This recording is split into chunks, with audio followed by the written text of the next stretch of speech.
Baiklah, assalamualaikum warahmatullahi wabarakatuh. Waalaikumsalam warahmatullahi wabarakatuh. Di sini saya Putra Pratama, mahasiswa dari STKIP Muara Bungo. Di sini saya berada di kelas 4G PGSD, yang dimana saya akan melakukan wawancara terkait dengan tugas yang diberikan dosen pengampu saya, dosen alam media dasar, yaitu Bapak Aldino. Di sini saya sudah bersama dengan narasumber saya, yaitu dengan siapa Ibu? Bu Irnawati. Di sini sudah bersama Ibu Irnawati. Langsung saja saya akan memulai wawancaranya. Baik Bu, di sini saya ada beberapa pertanyaan yang akan saya ajukan kepada Ibu. Yang pertama yaitu, ada tidak mitos yang sekiranya Ibu ketahui, entah itu di desa Ibu atau yang pernah Ibu lihat atau alami gitu?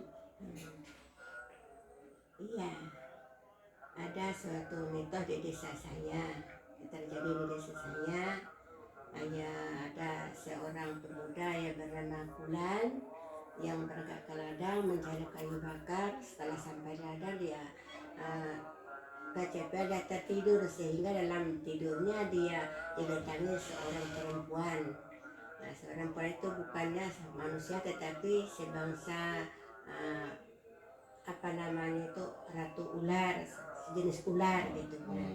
Ya, ketika itu dia terbangun, dia kaget melihat ada perempuan datang dengan dia. Ceritanya kemudian dia pulang, lalu itu terjatuh tersebar di desa saya, yang di desa Maju Jaya, kecamatan Kelapa. 4 Ilir Bu ya? Iya, Bapak Ilir. Ya, itu saya tahu. Saya sampai sekarang itu insya Allah barangkali yakin, percaya atau tidak, itu sudah terjadi seperti itu.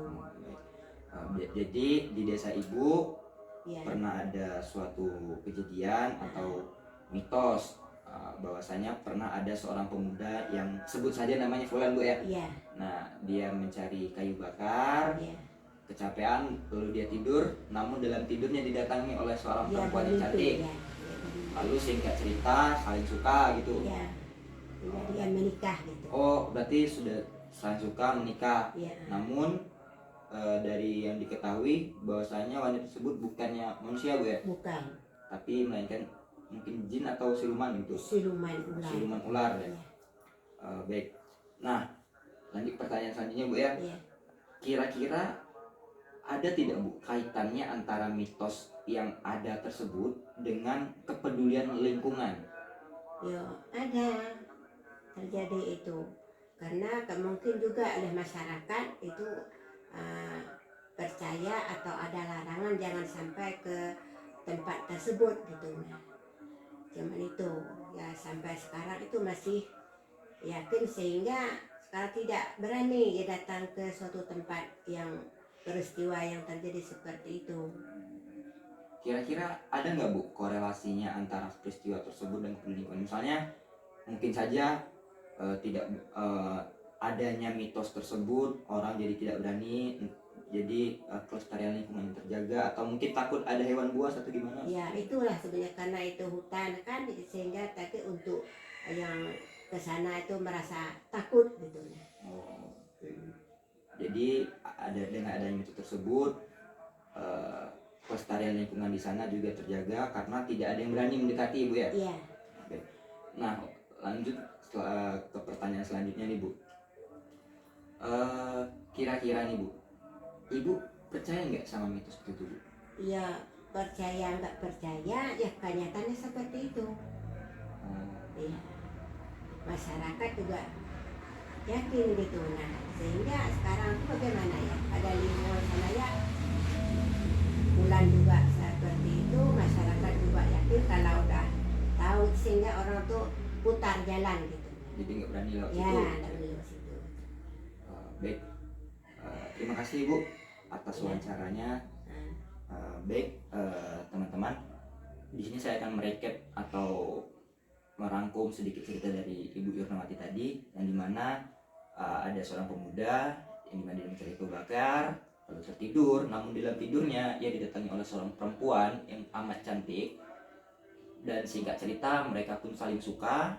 Namun pada kenyataannya wanita tersebut bukanlah seorang manusia, melainkan seorang bangsa jin atau siluman mungkin. kita sebut saja ratu ular lah, karena dia menyerupai ular kata menurut kesaksian warga tadi. Nah, lalu setelah itu dia menikah, dan dengan adanya mitos tersebut warga tidak berani mendekati areal tersebut karena takut terjadi apa-apa atau orang hilang mungkin. Dan mungkin secara logika adanya mitos tersebut membuat lingkungan tersebut terjaga kelestariannya karena tidak ada berani mendekati tadi. Jadi tidak ada yang menebang pohon, dan juga mungkin saja dengan adanya mitos tersebut orang itu atau orang yang membuat mitos tersebut agar ditakutkan ada hewan buas seperti mungkin harimau karena hutan belantara tadi, sehingga kelestarian alam terjaga. Jadi orang yang mau pergi ke sana tidak berani. Nah, saya kira hanya itu yang dapat saya sampaikan dari sini. Saya melaporkan bersama narasumber saya yaitu Bu Irnawati. Saya Putra Pratama pamit undur diri. Terima kasih. Saya ucapkan wassalamualaikum warahmatullahi wabarakatuh.